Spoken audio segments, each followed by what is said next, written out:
Hi കൂട്ടുകാരെ, ഇന്ന് എളുപ്പത്തിൽ ഒരു മീൻ കറി തയ്യാറാക്കാം. ഇത് മുളക് ഇട്ടത് എന്ന് പറയും.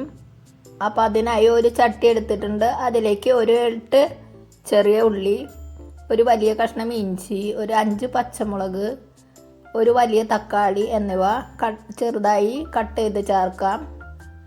അതിലേക്ക് ആവശ്യത്തിന് കറി ലീവ്സ്, ഉപ്പ് എല്ലാം ചേർത്ത് കൊടുക്കുന്നുണ്ട്. 1/4 ടീസ്പൂൺ മഞ്ഞൾപ്പൊടി, 3 ടീസ്പൂൺ ചില്ലി പൗഡർ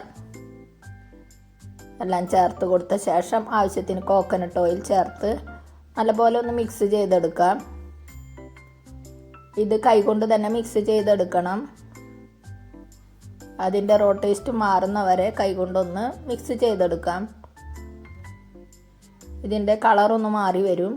അപ്പോൾ അതുവരെ മിക്സ് ചെയ്തുകൊണ്ടിരിക്കുക. അതിന് ശേഷം ഇതിലേക്ക് ആവശ്യത്തിനുള്ള കുടംപുളി സോക്ക് ചെയ്ത് വെച്ചിട്ടുണ്ട്, അതുകൂടി ചേർത്ത് കൊടുക്കാം. അതിന് ശേഷം ഗ്രേവിക്ക് ആവശ്യമുള്ള വെള്ളം ചേർത്ത് കൊടുക്കുന്നുണ്ട്. ഇതിലേക്ക് ഗ്രേവിക്ക് ആവശ്യമുള്ള വെള്ളം ചേർത്ത് കൊടുത്ത് അത് നല്ലപോലെ ഒന്ന് മിക്സ് ചെയ്തെടുക്കണം. ഇത് മിക്സ് ചെയ്തെടുത്ത ശേഷം ഫ്ലെയിം ഓൺ ചെയ്ത് ചട്ടി അടുപ്പത്ത് വയ്ക്കാം. ചട്ടി അടുപ്പത്ത് വെച്ച ശേഷം നല്ലപോലെ ഒന്ന് തിളച്ച് കുറുകി വരണം. ഇതൊന്ന് തിളച്ച് കുറുകി വരുന്നവരെ നമ്മളൊന്ന് വെയിറ്റ് ചെയ്ത് ഇരിക്കണം. അതിന് ശേഷം നമ്മൾ എടുത്തു വെച്ച മീൻ ചേർത്ത് കൊടുക്കാവുന്നതാണ്. ഞാൻ ഇവിടെ മത്തിയാണ് ചേർത്ത് കൊടുക്കുന്നത്. ഏത് മീൻ വേണമെങ്കിലും ചേർത്ത് കൊടുക്കാം. ഇതുപോലെ മത്തി ചേർത്ത ശേഷം കുറച്ച് കുരുമുളക് പൊടി ചേർത്ത് കൊടുക്കുന്നുണ്ട്. അതിന് ശേഷം ഒന്ന് മൂടി വെച്ച് വേവിച്ചെടുക്കാം.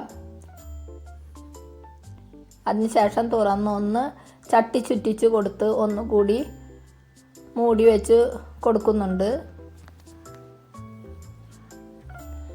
അതിന് ശേഷം ഒന്നുകൂടി തുറന്ന് അതിൻ്റെ ഉപ്പും എരിവൊക്കെ ഒന്ന് ടെസ്റ്റ് ചെയ്ത് നോക്കണം. അതിന് ശേഷം അതിലേക്ക് ആവശ്യത്തിന് കുറച്ച് കോക്കനട്ട് ഓയിൽ ചേർത്ത് കൊടുക്കുന്നുണ്ട്. അപ്പോൾ കറിയിൽ ഒന്ന് എണ്ണ തെളിഞ്ഞു വരും. അതുവരെ ഒന്ന് വെയിറ്റ് ചെയ്യാം. അതിന് ശേഷം നമുക്ക് കറി ഉപയോഗിക്കാവുന്നതാണ്. ഇത് ചപ്പാത്തി, പത്തിരി, ചോറ്, പൊറോട്ട ഇവയ്ക്കൊക്കെ ഉപയോഗിക്കാവുന്നതാണ്. ട്രൈ ചെയ്ത് നോക്കണേ. ഫീഡ്ബാക്ക് പറയണേ.